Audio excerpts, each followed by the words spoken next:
The Philistines now mustered their army for battle, and camped between Socoh in Judah and Azekah at Ephes-dammim. Saul countered by gathering his troops near the valley of Elah. So the Philistines and Israelites faced each other on opposite hills, with the valley between them. Then Goliath, a Philistine champion from Gath, came out of the Philistine ranks to face the forces of Israel. He was a giant of a man, measuring over 9 feet tall.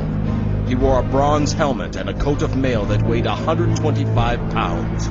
He also wore bronze leggings, and he slung a bronze javelin over his back. The shaft of his spear was as heavy and thick as a weaver's beam, tipped with an iron spearhead that weighed 15 pounds. An armor-bearer walked ahead of him, carrying a huge shield. Goliath stood and shouted across to the Israelites, "Do you need a whole army to settle this? Choose someone to fight for you, and I will represent the Philistines. We will settle this dispute in single combat. If your man is able to kill me, then we will be your slaves. But if I kill him, you will be our slaves. I defy the armies of Israel. Send me a man who will fight with me."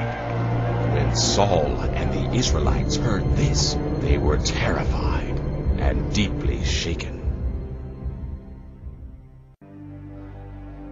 Then David's question was reported to King Saul, and the king sent for him. "Don't worry about a thing. I'll go fight this Philistine." "Don't be ridiculous. There's no way you can go against this Philistine. You are only a boy, and he has been in the army since he was a boy." But David persisted. "I have been taking care of my father's sheep. When a lion or a bear comes to steal a lamb from the flock, I go after it with a club and take the lamb from its mouth. If the animal turns on me, I catch it by the jaw and club it to death. I have done this to both lions and bears, and I'll do it to this pagan Philistine too, for he has defied the armies of the living God. The Lord who saved me from the claws of the lion and the bear will save me from this Philistine." Saul finally consented. "All right. Go ahead. And may the Lord be with you." Then Saul gave David his own armor, a bronze helmet and a coat of mail. David put it on, strapped the sword over it, and took a step or two to see what it was like, for he had never worn such things before. "I can't go in these.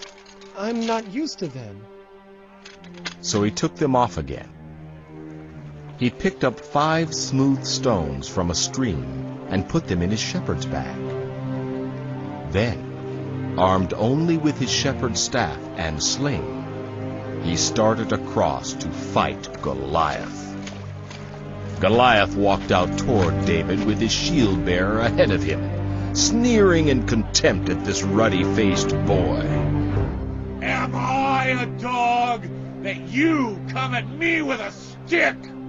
And he cursed David by the names of his gods.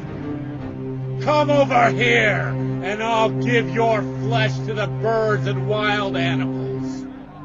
"You come to me with sword, spear, and javelin, but I come to you in the name of the Lord Almighty, the God of the armies of Israel, whom you have defied. Today the Lord will conquer you, and I will kill you and cut off your head. And then I will give the dead bodies of your men to the birds and wild animals, and the whole world will know that there is a God in Israel. And everyone will know that the Lord does not need weapons to rescue his people. It is his battle, not ours. The Lord will give you to us." As Goliath moved closer to attack, David quickly ran out to meet him. Reaching into his shepherd's bag and taking out a stone, he hurled it from his sling and hit the Philistine in the forehead. The stone sank in, and Goliath stumbled and fell face downward to the ground. So David triumphed over the Philistine giant with only a stone and sling. And since he had no sword, he ran over and pulled Goliath's sword from its sheath. David used it to kill the giant and cut off his head.